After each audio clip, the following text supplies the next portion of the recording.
Hello mga ka-Team ArVes, ito naman po si Kuya Aaron at welcome po sa aming channel. At kung bago ka dito sa aming channel, don't forget to like, subscribe, comment, and click the bell notification button para updated ka sa mga latest naming mga posts.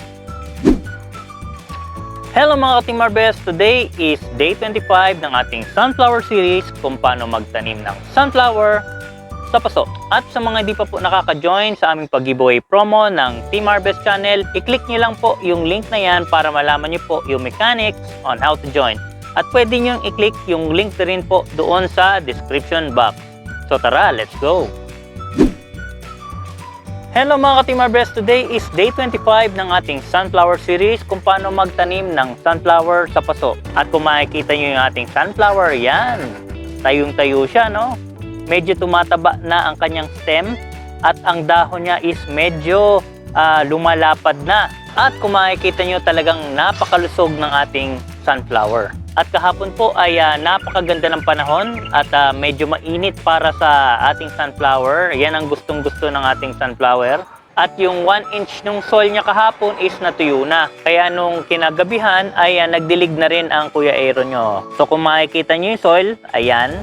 Yan, basa na siya, no? Ayan. So, hintay na lang natin matuyo itong soil ulit. At least 1 or 2 inch, no? Then, saka tayo magdidilig ulit.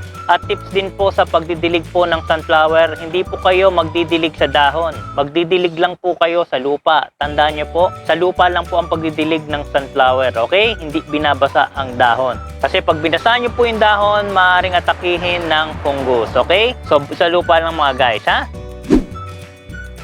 So ayan mga guys, bukas ika-26 day ng ating sunflower series, mag-a-apply tayo ng organic pesticide, yung Parker Neem Tonic. At para maprotektahan yung ating sunflower sa mga sucking insects, pati na rin sa mga chewing insects. Kasi may nakikita na naman ako umaalig-aligid na naman sa kanya, no? Ayan, katulad niyan, no? Umaalig-aligid. So tayo ay mag-spray bukas kasi medyo nawawala na ng epekto yung Parker Neem Tonic natin, okay? So ayan mga guys, nagpapasalamat po ang Team ArVes channel sa inyong pagsubaybay sa aming sunflower series. Ito ay sinishare ni Kuya Aaron ng walang script at daily po nyong masasaksihan ang pag-grow ng sunflower.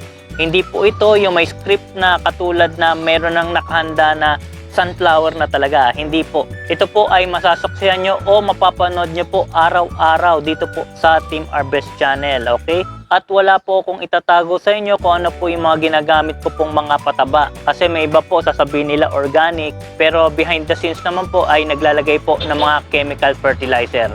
So ayun mga guys, real talk lang ang sinasabi ko. Alam niyo naman po sa YouTube, marami pong kasinungalingan. Hindi niyo lang po alam, okay? So ayun mga guys, magkita-kits po ulit tayo bukas and hope to see you on our next vlog.